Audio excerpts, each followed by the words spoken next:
नमस्कार दोस्तों, भारत की सबसे बड़ी एडटेक कंपनी जिसकी वैल्यूएशन $22 बिलियन है, जो इंडियन टीम और फीफा वर्ल्ड कप 2022 की ऑफिशियल स्पॉन्सर थी, जो 2250 करोड़ रुपए सिर्फ अपने एडवर्टाइजमेंट पर खर्च करती है, वो कंपनी आज डूबने के कगार पर है। क्यों? क्योंकि उस कंपनी ने फाइनेंशियल ईयर 2021 में 4589 करोड़ का लॉस झेला है। जी हां, मैं बात कर रहा हूं India's biggest edtech company Byju's की। इस पर लगने वाले एलिगेशंस की लिस्ट काफी लंबी है, जिसमें स्टूडेंट्स के साथ में फ्रॉड, पेरेंट्स पर कोर्स खरीदने के लिए मानसिक दबाव, फॉरेन इन्वेस्टमेंट, कैश और अपने फाइनेंशियल स्टेटमेंट में गड़बड़ियां पाए जाना, जिसकी जांच लगातार ईडी कर रही है। लेकिन सवाल यह उठता है कि भारत की सबसे बड़ी एडटेक कंपनी जिसकी वैल्यूएशन $22 बिलियन है, जिसके पास में 15 करोड़ से अधिक यूजर्स हैं, वो इस हालत में कैसे पहुंच गई। तो आइए जानते हैं आज के इस वीडियो में इस बायजूस के पूरी कहानी। दोस्तों, बायजू एक एडटेक कंपनी है। एडटेक कंपनी का मतलब होता है एजुकेशन प्लस टेक्नोलॉजी, यानी जो एजुकेशन को टेक्नोलॉजी के माध्यम से प्रोवाइड करवाती है, ऐसी कंपनियां एडटेक कंपनियां कहलाती हैं। बायजूस की शुरुआत हुई थी 2011 में, जब बायजू रविंद्रन ने थिंक एंड लर्न नाम से एक कंपनी बनाई, जिसमें कक्षा 1 से लेकर के 12वीं तक के बच्चों को कोचिंग दी जाती थी। 2015 में इस कंपनी के द्वारा एक बायजूस लर्निंग ऐप लॉन्च किया गया और 2018 में बायजूस कंपनी एक यूनिकॉर्न कंपनी बन गई। यूनिकॉर्न कंपनी का मतलब होता है कि जिस कंपनी की वैल्यूएशन $1 बिलियन हो जाए, वो कंपनी यूनिकॉर्न कंपनी बन जाती है। दोस्तों, बायजूस पर लगने वाले एलिगेशंस को समझने से पहले हमें एक केस स्टडी को समझना पड़ेगा, और ये केस स्टडी होने के साथ साथ एक रियल इंसिडेंट भी है, जो कि मैंने खुद पर्सनली फील किया था। दोस्तों, साल 2022 में मैंने अपने कजन ब्रदर के लिए 10th क्लास से बायजूस का वीडियो कोर्स परचेज किया, जिसकी एस्टिमेटेड कॉस्ट 60,000 के लगभग थी। और इसके बारे में हमें पता चलता है बायजूस के एक एम्प्लॉय के द्वारा। स्टार्टिंग में एम्प्लॉयज और हमारे बीच में काफी लंबी बातचीत होती है, जिसमें कहा जाता है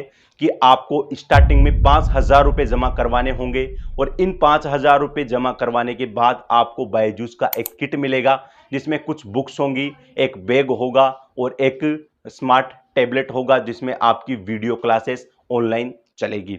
और आपको ये 15 दिन का ट्रायल दिया जाता है। यदि आपको ये वीडियो कोर्स 15 दिन के अंदर पसंद नहीं आता है, तो आपके 5,000 रुपए आपको रिफंड कर दिए जाएंगे और आपको बायजूस का किट वापस करना पड़ेगा बाय पोस्ट। तो ये हमारे बीच में एक डील हो जाती है, और 15 दिन तक हम उस पर काम करते हैं, बायजूस के कोर्स को देखते हैं। लेकिन 15 दिन के पश्चात हमें वो बायजूस का कोर्स पसंद नहीं आता, और हम बायजूस कंपनी में रिक्वेस्ट डालते हैं कि हमारे पैसे को आप रिफंड किया जाए और आपका किट हम बाय पोस्ट कर देंगे। लेकिन वहां से जवाब ऐसा आता है कि हमारे बीच में तो ऐसी कोई शर्त ही नहीं हुई है, कंपनी की टर्म्स एंड कंडीशंस में रिफंड के लिए तो कुछ लिखा हुआ ही नहीं है। जबकि जो बायजूस का एम्प्लॉय आया था, उसने हमसे बात की थी, तो उसने क्लियरली कहा था कि आप 15 दिन का ट्रायल ले सकते हैं, अगर आपको ये पसंद नहीं आता है तो आपके पैसे आपको रिफंड कर दिए जाएंगे। लेकिन इस पॉइंट ऑफ टाइम पर काफ़ी लंबे समय तक हमारे बायजूस के कस्टमर केयर और हमारे बीच में काफ़ी बहस हुई, और उन्होंने जो स्टूडेंट्स थे उससे बात की, उसके ऊपर प्रेशर बनाया।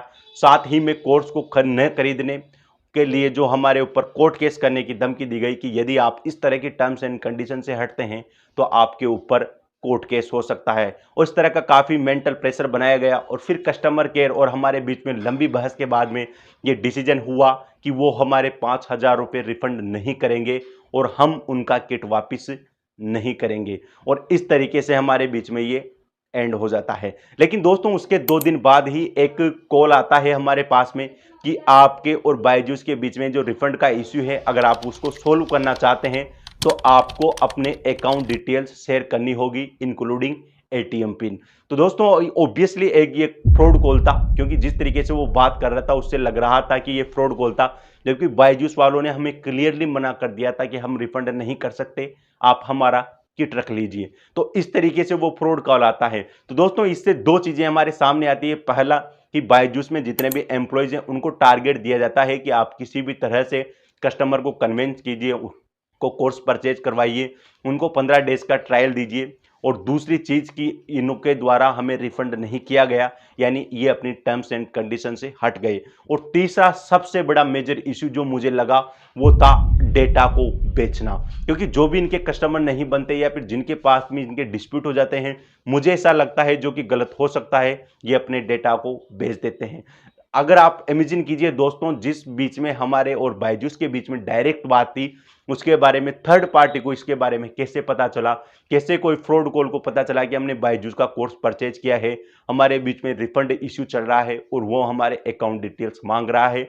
इससे क्लियरली ये पता चलता है कि कंपनी ने कहीं ना कहीं हमारे डेटा को किसी के साथ में शेयर किया है। तो दोस्तों ये तो हुआ एक रियल इंसिडेंट जो कि मैंने पर्सनली फील किया, और इसमें आप क्लियरली देख पा रहे हैं कि जो बायजूस पर एलिगेशंस लग रहे हैं कि ये स्टूडेंट्स पर प्रेशर बनाते हैं, एम्प्लॉयज को टारगेट दिया जाता है कि आपको ये टारगेट पूरा करना ही है, और बाद में डेटा के साथ में छेड़छाड़ की जाती है, ये आप क्लियरली इसमें देख सकते हैं। लेकिन दोस्तों इस समय जो हमारे वीडियो का पर्पज़ है वो ये नहीं है। हमारे वीडियो का पर्पज़ है जो कि हाल ही में जो बायजूस कंपनी है वो इंडिया की सबसे बड़ी एडटेक कंपनी होने के बावजूद भी इतनी नीचे कैसे आई। दोस्तों इस पूरी कंट्रोवर्सी की शुरुआत तब होती है जब 18 महीने की देरी के बाद बायजूस सितंबर 2022 में कंपनी के फाइनेंशियल डेटा शेयर करती है, और इनसे कंपनी की पोल खुल करके रह जाती है, क्योंकि इसमें क्लियरली दिख रहा था कि कंपनी को फाइनेंशियल ईयर 2021-22 में 4,589 करोड़ का लॉस हुआ है, और कंपनी का रेवेन्यू भी 30% गिर करके 2,428 करोड़ रुपए पर ही रह गया। लेकिन सवाल फिर वही उठता है कि ऐसा हुआ क्यों। तो दोस्तों याद कीजिए 2019 और 20 का समय, जिस समय भारत में कोविड पेंडेमिक चल रही थी, पूरी दुनिया भर की अर्थव्यवस्थाएं, साथ ही में भारत की इकोनॉमी भी ठप पड़ी हुई थी। एजुकेशन से रिलेटेड जितने भी संस्थान थे, जितने भी स्कूल थे, जितने भी कॉलेजेस थे, सब बंद पड़े हुए थे, और इस समय एक नए युग का जन्म हुआ, उसका नाम है ऑनलाइन एजुकेशन। दोस्तों ऑनलाइन एजुकेशन शिक्षा के क्षेत्र में अगर भारत में देखें तो ये एक क्रांति की तरह था कोविड के एरा में। लेकिन उस समय की हालत ऐसी थी कि अधिकतर जो भारत में संस्थान थे उनके पास में ऑनलाइन एजुकेशन को लेकर के कोई इंफ्रास्ट्रक्चर ही नहीं था। और इस समय जो सबसे बड़ी कंपनी थी, जो कि 2018 में ही यूनिकॉर्न कंपनी बन गई, बायजूस, उसके पास में ऑनलाइन एजुकेशन को लेकर के पहले ही बड़ी मात्रा में इंफ्रास्ट्रक्चर था। और इस समय कोविड काल में बायजूस पूरे भारत के एजुकेशन मार्केट को कैप्चर करने में सक्सेसफुल रहा, और इसकी वजह से बायजूस की कंपनी की वैल्यूएशन में काफ़ी ज़बरदस्त ग्रोथ देखने को मिली। कोविड काल में बायजूस को काफ़ी बड़ी मात्रा में फायदा हुआ। साथ ही में दोस्तों इस समय हालात ऐसे थे, बैंकों की पूरी इकोनॉमी ठप पड़ी हुई थी, बैंकों ने अपने ब्याज दर काफ़ी सस्ते कर दिए थे। इस वजह से बायजूस ने इस समय काफ़ी बड़ी मात्रा में ऋण लिए, और जो उस समय बड़ी बड़ी कंपनियां थी उनको एक्वायर, उनको खरीदना स्टार्ट कर दिया। दोस्तों बायजूस ने $300 मिलियन में व्हाइट हैट जेआर कंपनी को खरीदा।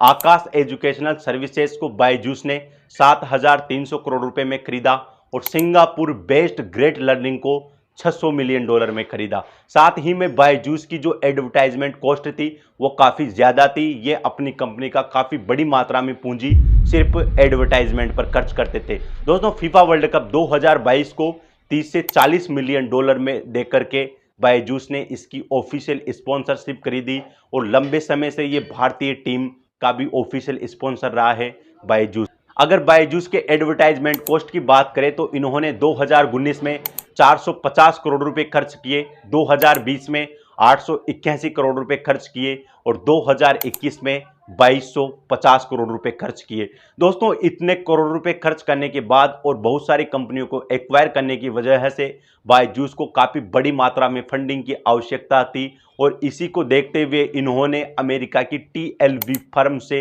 $1.2 बिलियन का कर्ज लिया।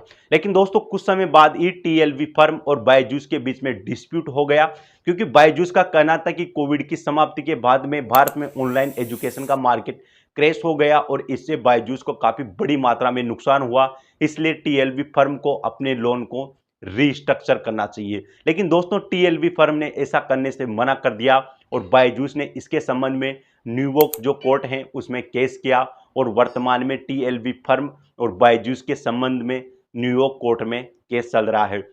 और हाल ही में बायजूस के द्वारा ये स्टेटमेंट जारी किया गया है कि जब तक न्यूयॉर्क कोर्ट का फैसला नहीं आ जाता बायजूस किसी भी तरह का इनको रीपेमेंट नहीं करेगा, नहीं इनके इंटरेस्ट का भुगतान करेगा। दोस्तों आपको पता होगा कि भारत में कोविड-19 की समाप्ति के बाद में ऑनलाइन एजुकेशन के मार्केट में कमी आई और छात्रों का रुझान फिर से ऑफलाइन की तरफ ज्यादा हो गया, क्योंकि बायजूस का अधिकतर जो बिजनेस आता है वो ऑनलाइन एजुकेशन से आता है, जिसमें स्कूल 1 से 12 तक यूपीएससी रिलेटेड इनके सब्जेक्ट पढ़ाते हैं। ये नीट या फिर जो आईआईटी हैं उसकी तैयारी करवाते हैं। तो इस तरीके से इनका जो अधिकतर मार्केट है वो ऑनलाइन एजुकेशन से है। लेकिन कोविड की समाप्ति के बाद में ऑनलाइन एजुकेशन कम हुआ और ऑफलाइन एजुकेशन की जो क्रेज है वो फिर से बढ़ गया। इससे बायजूस कंपनी को काफी बड़ी मात्रा में लॉस हुआ। दोस्तों अगर मैं बात करूं 2019 में, 2019 में ये कंपनी 2.62 करोड़ रुपए के लॉस पर ही थी, जबकि 2020 में इस कंपनी ने 8.62 करोड़ रुपए का ही लॉस झेला। लेकिन 2021 आते आते इस कंपनी का लॉस बढ़कर के 4,589 करोड़ पर पहुंच गया। इससे आप आइडिया लगा सकते हैं कि आफ्टर पेंडेमिक इस कंपनी को ऑनलाइन एजुकेशन में कितनी बड़ी मात्रा में नुकसान हुआ। और इस कंपनी ने ऑनलाइन एजुकेशन की कोविड के एरा में बढ़ोतरी को देख करके जो कंपनियों को एक्वायर किया, जो अपनी एडवर्टाइजमेंट कॉस्ट बनाई, उसका इस कंपनी को कितना बुरा इंपैक्ट झेलने को मिला। और हाल ही में जो इसके सितंबर 2022 में इसका जो फाइनेंशियल स्टेटमेंट जारी किया गया है, इसमें इस कंपनी ने काफ़ी बड़ी मात्रा में डेटा छुपाया है, ऐसे आरोप लग रहे हैं। और जो डेटास दिखाए गए हैं वो रियल डेटास नहीं है। इसके संबंध में जो इन्फॉर्मेशन डायरेक्टर हैं, जो हमारा जो ईडी है, वो इस मामले की काफ़ी जांच कर रहा है। और इस समय बायजूस कंपनी जो कि इंडिया की सबसे बड़ी कंपनी है, वो आज सबसे बड़ी मुसीबत में है। और सवाल ये उठता है कि क्या ये बायजूस कंपनी 1.2 बिलियन डॉलर का टीएलबी फर्म को ये चुका पाएगी? ये सवाल आज भी बना हुआ है। और साथ ही में इन पर एक एलिगेशंस और है कि इन्होंने गूगल और फेसबुक से एडवर्टाइजमेंट तो करवा लिए, लेकिन उन एडवर्टाइजमेंट की कॉस्ट इन्होंने अभी तक भी पे नहीं की। कंपनी का लगातार लॉसेस बढ़ने की वजह से कंपनी लगातार अपने कर्मचारियों को फायर कर रही है। अनुमान लगाया जा रहा है कि अभी तक बायजूस कंपनी ने 2,500 से अधिक एम्प्लॉयज को अपनी कंपनी से निकाल दिया है। और ईडी लगातार इस मामले को लेकर के बायजूस रविंद्रन से पूछताछ कर रही है।